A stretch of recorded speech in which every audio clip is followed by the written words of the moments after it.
क्या कहें। कल से जब से सुशांत के मौत की खबर आई है, बहुत अजीब सा माहौल हो गया है, मन बहुत अजीब हो गया है।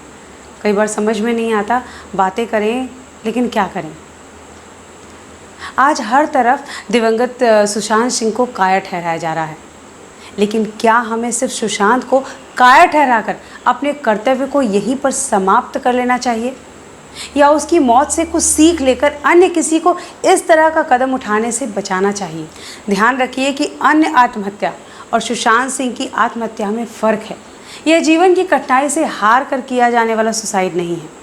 यह सफलता के हर दुनियावी पैरामीटर के फतह करके सफलता की ऊंचाई पर पहुंचकर किया जाने वाला सुसाइड है। सुशांत की जीवन यात्रा पर नज़र डालिए, यह असीमित सफलताओं से भरी हुई है।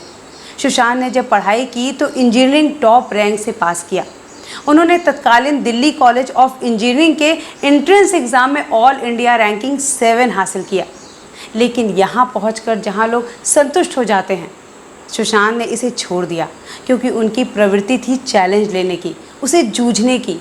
माँ बाप का सपना पूरा करके निकल पड़े अपना सपना पूरा करने बॉलीवुड, जहाँ उन्होंने बैक स्टेज डांसर से अपने करियर की शुरुआत की। घर चलाने के लिए छोटे मोटे काम किए और टेलीविज़न की दुनिया के टॉप हीरो बने। जी हाँ, उनका शो पवित्र रिश्ता सबसे बड़ा शो था। यहाँ भी पहुंचकर लोग किस तरह इसे कायम करने की जोड़ तोड़ में लगे रहते हैं, उन्होंने एक और चैलेंज का फैसला कर लिया, फिल्मों में जाने का।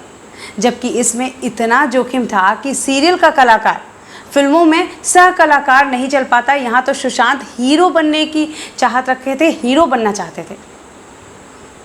लेकिन यहाँ भी उन्होंने न सिर्फ अपने को साबित किया, बल्कि टॉप पर पहुँचे।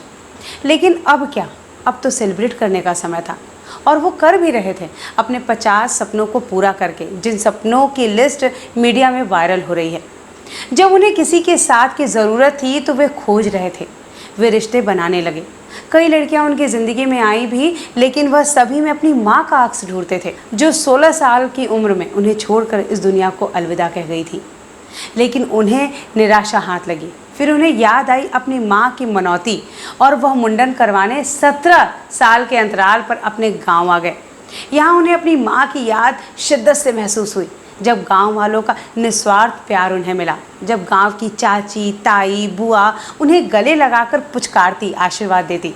तब उन्हें महसूस हुआ कि माँ की याद से पीछा छुड़ाने के लिए वे दौड़कर कितनी दूर पहुँच गए थे। हर दुनियावी लक्ष्य फतह कर लिया। अब शुरू हुई उनकी अपने आप को तलाशने की प्रक्रिया, कि क्या जिस दुनिया में खुद को साबित करने के लिए हमने इतना कुछ कर दिखाया, वह दुनिया उनकी उम्मीदों पर कहाँ तक उतरती है। वह हर वो क्षण को जीने का प्रयास करने लगे जो वो अपने संघर्ष की वजह से मिस कर दिए थे।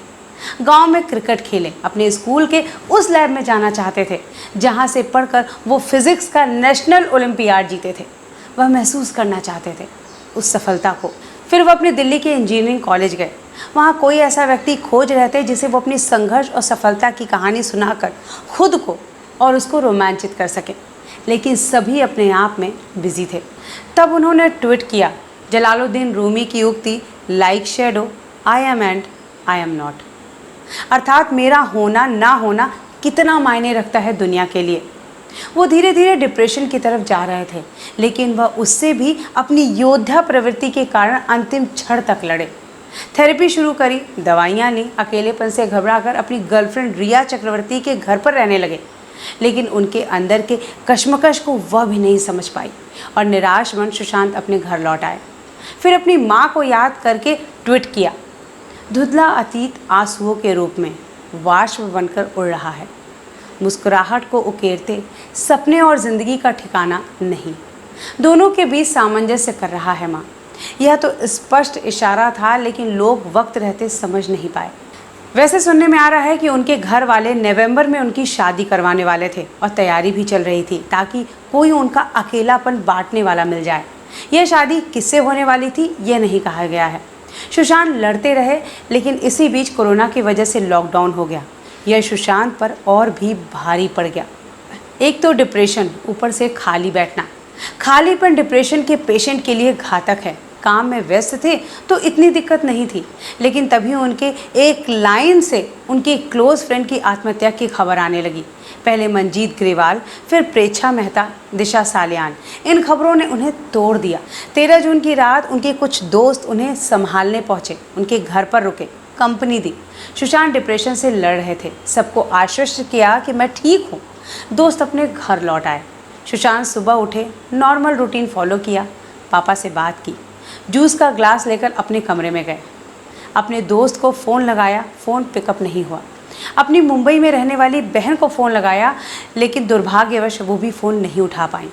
इतनी देर 10 बजे से 12 बजे के बीच वो क्या सोचे, कितने कमज़ोर पड़ गए होंगे जो यह आत्मघाती कदम उन्होंने उठा लिया, जिस कदम ने उनके जीवन भर के अदम्य साहसी कारनामों को धो दिया और उन पर कायर होने का दाग लगा दिया।